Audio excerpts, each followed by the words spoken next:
नमस्कार। हम लोग बोलते हैं तो कुछ लोग को खट्टा लगता है, लेकिन देखो स्थिति क्या पहुंच गई है। हर दिन कीमत बढ़ रहे हैं या सब्सिडी ख़त्म कर रहे हैं, चाहे पेट्रोल डीजल का हो या गैस का हो, सबका एक ही हाल है। पहले मार्च में आप क्रूड ऑयल का कीमत निकाल के देख लो, जो ब्रेंट क्रूड बोलते हैं, जो कच्चा तेल होता है, उसका कीमत आप निकाल के देख लो। उस वक्त $103 प्रति बैरल था, अभी 95 के आसपास है। जून के स्टार्टिंग में $103 का था, अभी 95 के आसपास है। मतलब तब से कच्चे तेल का दाम घटा है, बढ़ा नहीं है।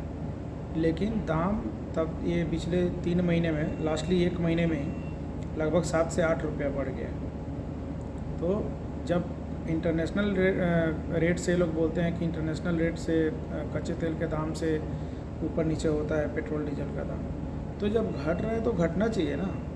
तो घट रहा है तो भी आप बढ़ाए जा रहे हो। अच्छा चलो, घट रहा है उधर तो आप स्थिर रखो, जो तेल का रेट चल रहा है उसको जो है वही रखो। तो वो भी आप नहीं करो, आप उल्टा और बढ़ाए जा रहे हो। क्योंकि मार्च में जो तेल का दाम था वो उससे जून में और कम हो गया है। तो कम हो गया तो आप बढ़ाओ मत, कम से कम स्थिर तो रखो। तो आप 8 रुपया और बढ़ा दिए। पेट्रोल पे भी लगभग 8 रुपया बढ़ गया है, डीजल पे भी 8 रुपया बढ़ा है। छोटे छोटे पार्ट में बढ़ाते हैं कि किसी को ध्यान ना जाए, लेकिन आप सब पार्ट को जोड़ो तो पिछले 1 डेढ़ महीने में ही 8 रुपया बढ़ गया। बट मैं मार्च से 3 महीने का कंपेयर करके आपको बता रहा हूँ। दूसरा चीज़ की यूक्रेन बोल रहा हूँ, ईरान से हम लोग इंडियन रुपीज़ में तेल खरीदते थे, हमें सब्सिडी भी मिलता था, हमें डॉलर में एक्सचेंज करने का टेंशन नहीं था। अभी हम जो भी अभी वेनेजुएला से खरीद रहे हैं, तो वेनेजुएला एक तो है 14,000 किलोमीटर दूर और ईरान था 4,000 किलोमीटर दूर। तो एक्स्ट्रा दूर जाने पे एक्स्ट्रा टाइम लगता है, एक्स्ट्रा फ्यूल कॉस्ट आता है, शिप से मंगाया जाता है। तो वो सब तेल पे ही जुड़ता है, और तो डेफिनेटली तेल महंगा हो जाएगा। पहले ये चीज़ नहीं जुड़ता था क्योंकि नज़दीक था तो सस्ता पड़ता था। यही चीज़ मैं एक बार और बोला था कि इसका बहुत बड़ा इम्पैक्ट पड़ेगा, अभी लोगों को समझ में नहीं आ रहा है। आप अचानक से अपने बगल के किसी शहर से कोई सामान खरीद रहे हो, उसको छोड़ के किसी और कई हज़ार किलोमीटर दूर से ख़रीदने लगो, तो आपको इसका इम्पैक्ट नहीं पड़ेगा, डेफिनेटली महंगाई बढ़ेगी। तो ये फ़ैसला लेने के पहले ही सोचना चाहिए था। वेनेजुएला से अगर डायरेक्ट डील करते तो सस्ता पड़ता है, लेकिन अब चूंकि अमेरिका ने उसको कब्जा कर लिया है तो अब अमेरिका से डील करना पड़ रहा है, तो डॉलर में ख़रीदना है। ऐसे ही डॉलर से रुपये का स्थिति हालत ख़राब है, तो उस केस में हम अब और ज़्यादा पैसे भर रहे हैं। हमारा इंटरनेशनल जो फॉरेन एक्सचेंज क्या बोलते हैं, मुद्रा भंडार जो है, वो जो फॉरेक्स रिजर्व है, वो सब बहुत तेज़ी में ख़त्म हो रहा है। और उसको पूरा करने के लिए सरकार तरह तरह के टैक्स लगा रही है, महंगाई बढ़ा रही है। तो इससे नुकसान किसका हो रहा है? नुकसान घूम फिर के तो जनता का ही हो रहा है ना। तो जब सरकार ऐसे कोई फैसले लेती है तो आपका हमारा दायित्व बनता है कि हम उसे टोकें कि ये फ़ैसला गलत है। तो अगर ज़्यादा से ज़्यादा लोग टोकेंगे तो सरकार को इसका गलती का रियलाइज़ होता है और सरकार इसमें सुधार करती है। लेकिन आप लोग क्या करते हैं, ज़्यादा से ज़्यादा लोग जय जयकार करने में लगे हुए हैं, गलत फैसलों पे भी टोकते नहीं हैं। अच्छा, अमेरिका से हमें मिल क्या रहा है? हमें ऐसा क्या दे रहा है अमेरिका जिसके लिए हम इतनी उसकी तरफदारी कर रहे हैं या इतनी चापलूसी कर रहे हैं? वो खाली वादे करता है, हमें अभी तक दिया क्या है? उल्टा हमसे ही और डील करवाया जा रहा है। पिछले टाइम में 1 डेढ़ महीना पहले 4.5 लाख करोड़ का माल अमेरिका से मंगाने का डील कर लिए, और वो भी वो सब सामान जो ऑलरेडी हमारे पास ज़्यादा होता है, कॉटन से रिलेटेड है, कृषि से रिलेटेड है, पेट्रोलियम प्रोडक्ट्स है, तेल वगैरह सब चीज़, ये सब चीज़ हमें उससे लेने की कुछ ज़रूरत ही नहीं थी। तेल हम ईरान और रसिया से ले ही रहे थे, हमें सस्ता मिल रहा था। बाकी कॉटन हमारे यहाँ ही सबसे ज़्यादा होता है, हम तो एक्सपोर्ट करते हैं। कृषि प्रोडक्ट हमारे यहाँ ही ज़्यादा होता है, हम एक्सपोर्ट करते हैं, हम उससे क्यों खरीदें? तो मिला जुला के बात ये है कि सब उल्टे पुल्टे डिसीजन हो रहे हैं, और हम उसको अमेरिका को इनकम करवा रहे हैं, अपना नहीं। हमारा तो बुरा हाल होते जा रहा है, हम अमेरिका को फ़ायदा दिलवा रहे हैं। और दूसरा चीज़ ये कि वो तो 4.5 लाख करोड़ का डील था, अभी रिसेंटली $500 बिलियन का डील हुआ है, जो अमेरिका का उपराष्ट्रपति आया था। तो इस डील का पूरा क्लियर वो लोग नहीं बता रहे कि किस किस चीज़ में डील हुआ है, लेकिन मेन यही है, एनर्जी सेक्टर है, मतलब पेट्रोलियम प्रोडक्ट्स ये सब है, और कृषि का है, और टेक्नोलॉजी का है। टेक्नोलॉजी में अमेरिका ने अभी तक कुछ खास दिया नहीं हमें। वादा किया था वो F-35 का, F-16 का, जो दिया नहीं। वो खाली ऐसे ही टरकाया जा रहा है, टाइम खींचा जा रहा है और हमसे फ़ायदा लिया जा रहा है। ये 500 बिलियन डॉलर लगभग 48 लाख करोड़ रुपया हुआ। ये कोई छोटा मोटा चीज़ नहीं है। हम लोग पागल थोड़ी हैं जो सरकार का विरोध कर रहे हैं। बहुत सारे ऐसे मुद्दे हैं जहाँ विरोध करना बहुत ज़रूरी है। ठीक है, हमारे अकेले बोलने से फ़र्क नहीं पड़ेगा, लेकिन पता तो चले लोगों को जिनको नहीं पता है। कम से कम इतना तो हम लोग कर ही सकते हैं, फ़र्क पड़े या ना पड़े, हम अपनी ड्यूटी तो निभाएं।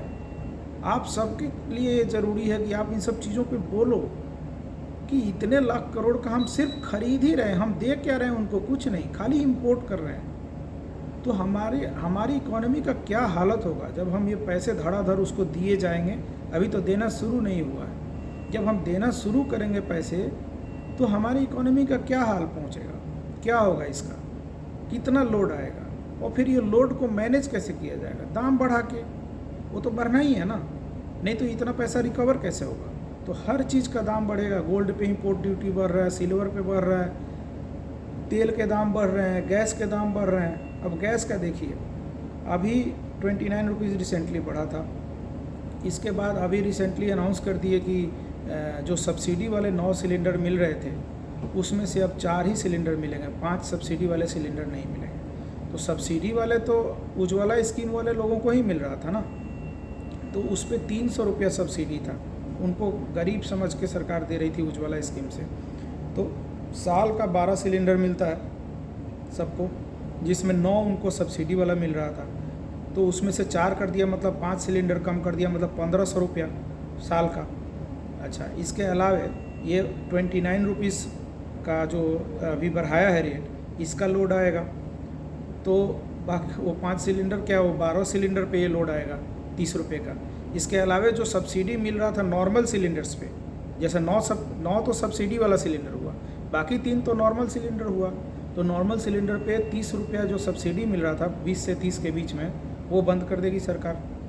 और जो आम आदमी को, जो आम जनता को, जो उज्ज्वला वाला स्कीम से नहीं सिलेंडर लिए हैं, उनके तो 12 सिलेंडर पे उनको यही सब्सिडी था 20 से 30 रुपये के बीच में एक सिलेंडर पे, तो उनका वो बंद हो जा रहा है। तो 600 रुपया उनका नॉर्मल यूजर का, जैसे हम लोग हो गए, तो हम लोग को 600 रुपया साल का चूना लगने जा रहा है।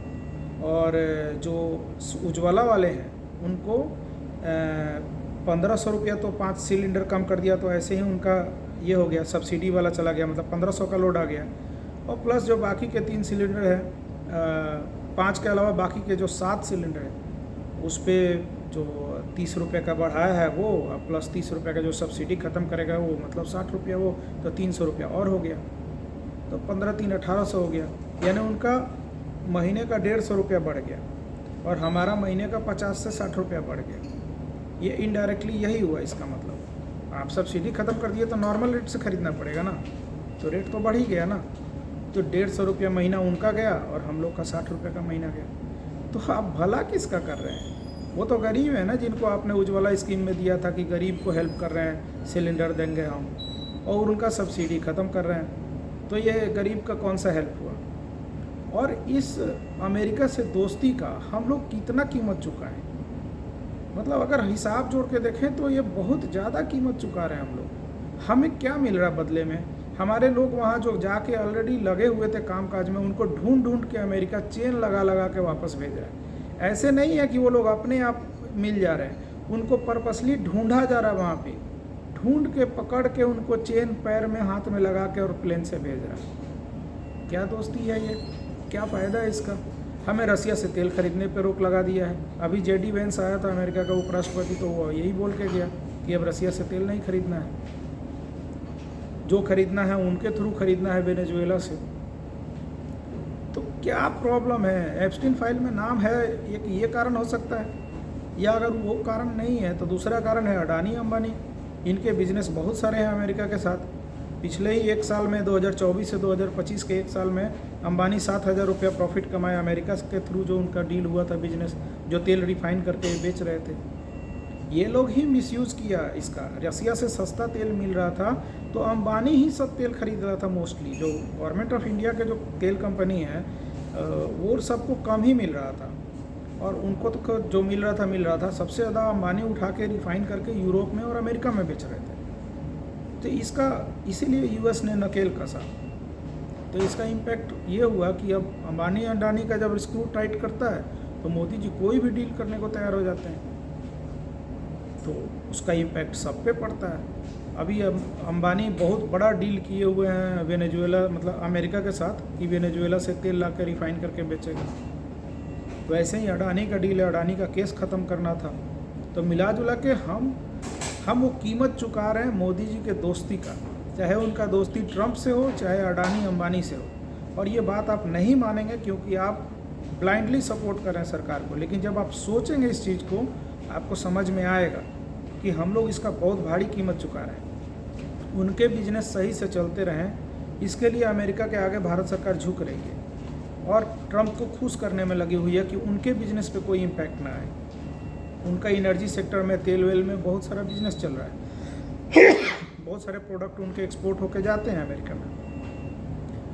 तो बस उस पर अमेरिका स्क्रू टाइट करना शुरू कर दिया था, तो अब आ गए। अच्छा, रसिया से तेल खरीदने पे अमेरिका ने रोक लगा दिया, तो अब अंबानी को तेल मिलेगा कहाँ से? उनको कच्चा तेल चाहिए ना। ईरान से खरीदने नहीं दे रहा है और इससे रसिया से खरीदने नहीं दे रहा है। तब ये मजबूरी में ये वेनेजुएला से डील किए, जो कि ऑलरेडी अमेरिका के अंडर में है। उसके प्रेसिडेंट को बंदी बना रखा है, तो ऑलरेडी वो अमेरिका के कब्जे में है, मतलब आपने अमेरिका से डील किया है। तो वो तो दोनों जगह से रुकवा के आपका डील ज़बरदस्ती अपने से करवाया, और इंडियन गवर्नमेंट भी अब वहीं से तेल मंगाएगी। तो ये बगल में तेल मिल रहा था, उसको छोड़ के 14,000 किलोमीटर दूर से तेल मंगा रहे हैं, तो तेल का दाम तो कई गुना बढ़ेगा।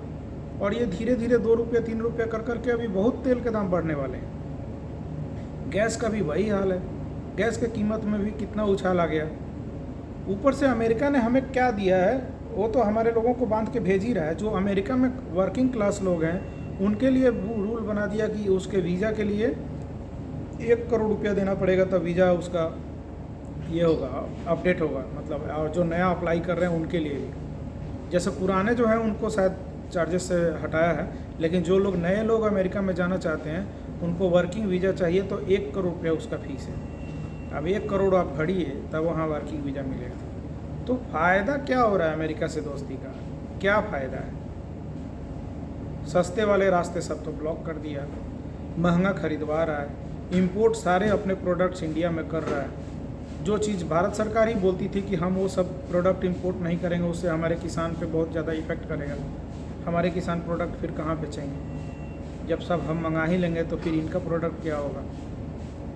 लेकिन वापस से सरकार ने डील कर लिया। अब ये क्लियर पता ही नहीं है कि सरकार की कौन सी नकेल उसने पकड़ रखा है। 2 नकेल तो साफ दिख रहा है कि एप्स्टीन फाइल वाला, दूसरा अडानी अंबानी वाला। और क्या कारण हो सकता है?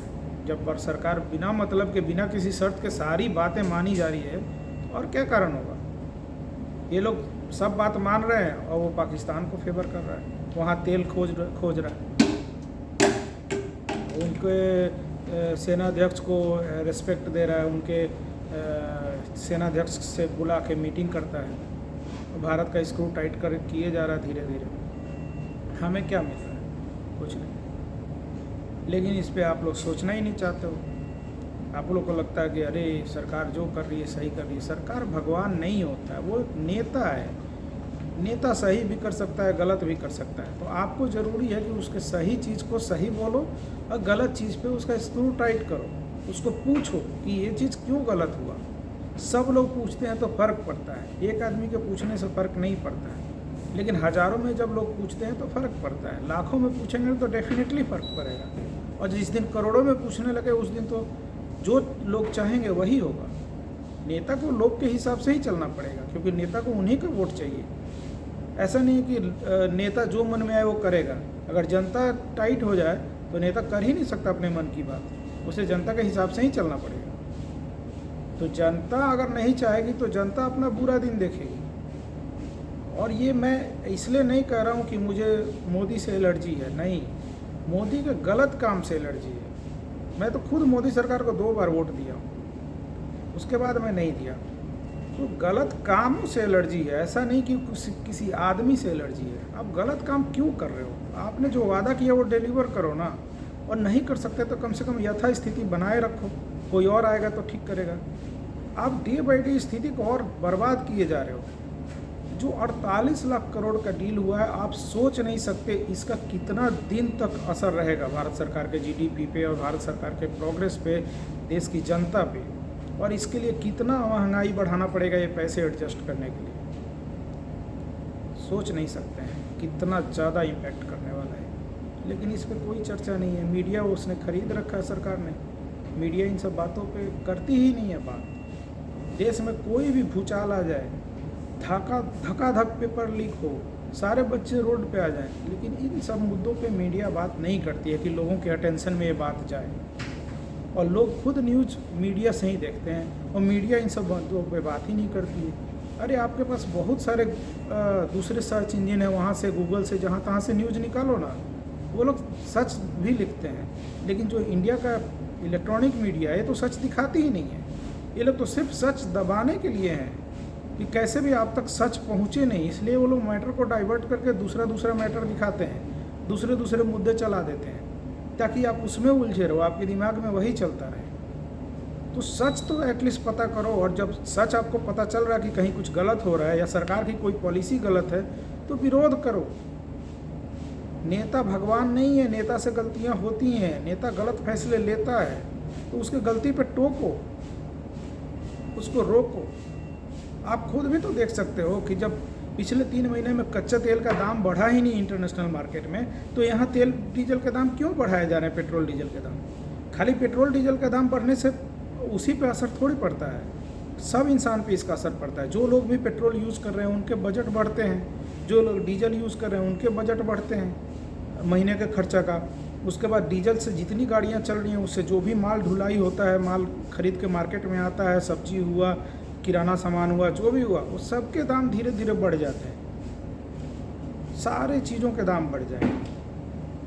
ऊपर से सरकार ने तरह तरह के जीएसटी और कौन कौन से चार्ज जोड़ रखे हैं, वो सबका इफेक्ट होता है। तो मेरे कहने का बस यही मतलब है कि विरोध सिर्फ इसलिए नहीं कि किसी आदमी के विरोधी हैं तो विरोध कर रहे हैं। मुद्दे देखो ना, मुद्दे जो कि गलत चीज़ है तो गलत कहो, बोलो, कोई आपको जेल में नहीं डाल देगा।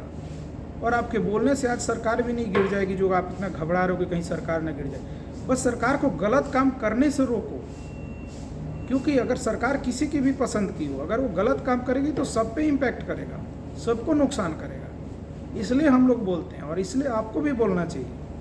फिर भी नहीं बोलोगे तो जो होगा वो तो झेलना ही है, सबको झेलना है, हमको भी झेलना है, आपको भी झेलना है। तो झेलते रहिए, देखते रहिए तमाशा, झेलते रहिए। बाद में बहुत टाइम बाद आपको रियलाइज़ होगा कि आपने चुप रह के कितना नुकसान किया है। चलिए बाय, धन्यवाद।